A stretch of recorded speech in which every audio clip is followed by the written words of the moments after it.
$300,000 in debt by age 32. 17 maxed out credit cards. A repossessed car. An eviction notice. But if you looked at my Instagram, you'd think I was a millionaire. This is the story of how I destroyed my life trying to look rich online. My name is Jessica Martinez, and if you've ever felt pressure to keep up with what you see on social media, listen carefully. Because what happened to me could happen to anyone. I was 26 years old when this story begins. I worked as a marketing coordinator at a mid-sized tech company in Austin, Texas. I made $55,000 a year. After taxes and rent, I had about $1,500 left each month. It wasn't bad. I could pay my bills, go out with friends occasionally, save a little bit. But I wasn't special. I wasn't standing out. I was just average.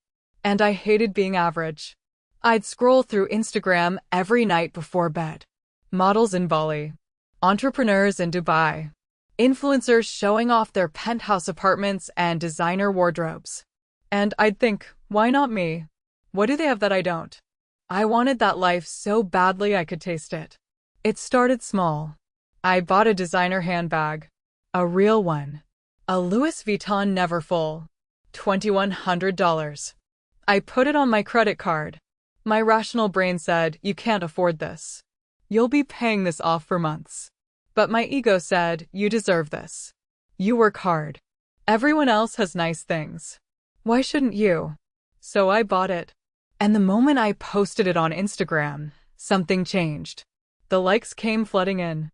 200, 300, 500. Comments like, OMG, you're living your best life, and goals, and how do you afford all this?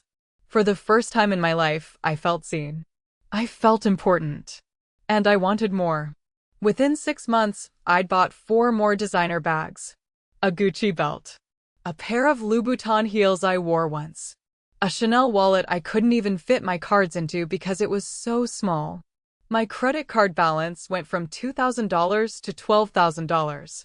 But my Instagram followers went from 300 to 2,000. People started messaging me. Brands started reaching out. Small ones at first. Can we send you our product in exchange for a post? I said yes to everything. Because in my mind, I wasn't in debt. I was building a brand. I was investing in my future. By age 28, I had 15,000 Instagram followers. I quit my job. My boss said, Jessica, are you sure? You're good at what you do. You have a stable income. I smiled and said, I'm going full-time as an influencer. I'll make more money doing this than I ever made here.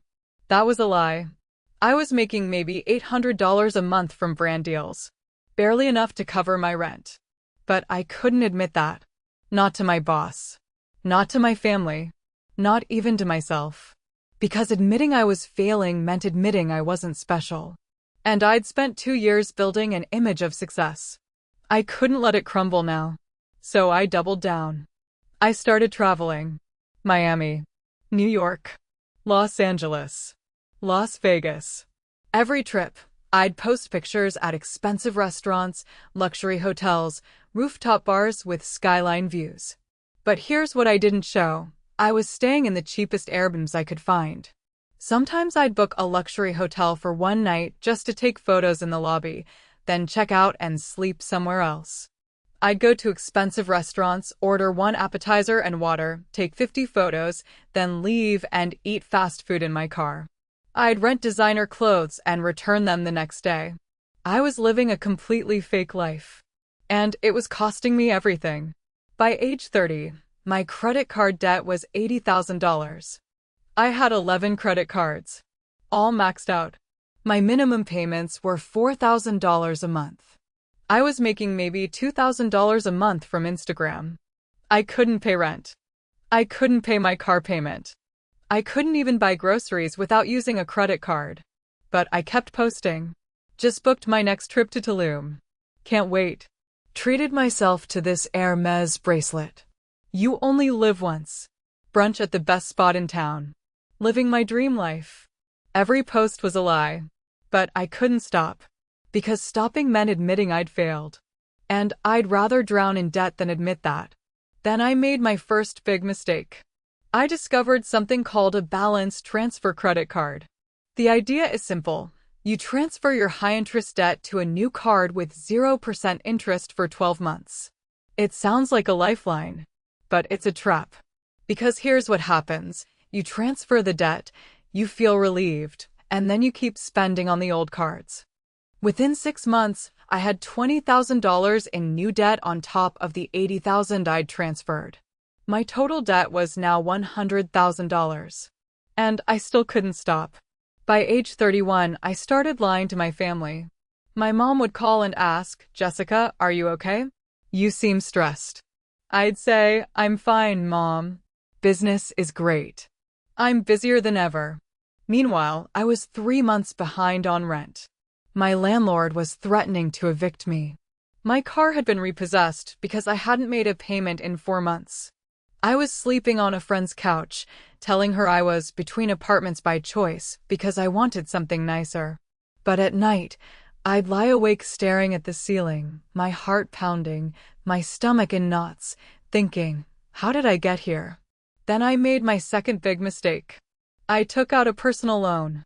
$50,000 at 18% interest. The loan officer said, "This is a high-interest loan. Are you sure you can pay this back?" I said, "Yes. I just need to get through a rough patch. My business is about to take off." Another lie.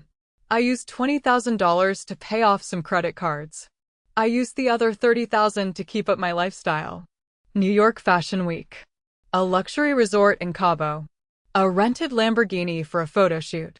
My Instagram followers hit 30,000. Brands were reaching out more. I was making maybe $3,000 a month now. But my debt was $150,000. And my minimum monthly payments were $7,000. I was drowning. By age 32, I hit rock bottom. I woke up one morning to an eviction notice on my door. I had 72 hours to leave. My bank account had $12. I had 17 maxed out credit cards. No car. No apartment. No savings. And then my phone buzzed. A message from a brand. "Hi Jessica. We love your content. Would you be interested in partnering with us?" I stared at that message for a long time. And for the first time in 6 years, I felt nothing. No excitement. No validation. Just emptiness. Because I realized something. All of this was fake. The followers didn't know me. The brands didn't care about me. The likes didn't mean anything. I'd destroyed my life for an illusion. I deleted Instagram that day. Not just the app. The entire account. 30,000 followers. 6 years of content. Gone. Then I called my parents. I told them everything. The debt. The lies. The eviction. The repossession. My dad didn't say anything for a long time. Then he said, "Come home. We'll figure this out." It's been 2 years since I hit rock bottom. I moved back in with my parents. I got a job at a call center making $16 an hour. I filed for bankruptcy. My credit score is 420. I can't get a loan. I can't rent an apartment.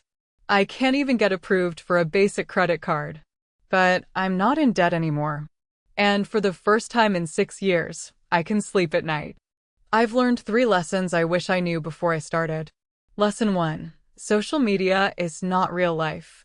The people you see online are showing you a highlight reel, not the full picture. That influencer in Dubai? She might be staying in a hostel and just taking photos at a hotel lobby. That entrepreneur with the Rolex? It might be rented or bought on credit he can't afford. You're comparing your real life to someone else's performance. And that's a game you'll never win. Lesson 2. Debt is not an investment in your future. I told myself I was building a brand. I was investing in my image. I was creating opportunities. But debt doesn't create opportunities. It destroys them. Every dollar I spent on designer bags was a dollar I could have saved or invested. If I'd put that money into an index fund instead of a handbag, I'd have real wealth now, not fake Instagram wealth. Lesson 3. Your worth is not determined by what you own. I thought if I had the right clothes, the right bags, the right lifestyle, people would respect me. But the only person whose respect I needed was my own. And I lost that the moment I started living a lie. So that's my story. From $55,000 a year to $300,000 in debt. I'm not telling you this to make you feel bad for me. I'm telling you this so you don't make the same mistakes. Social media is designed to make you feel inadequate, to make you want more, to make you compare yourself to people who don't even exist. Don't fall for it. Live within your means. Build real wealth, not fake images. And remember, the only person you need to impress is yourself. I learned that lesson the hard way. I hope you don't have to.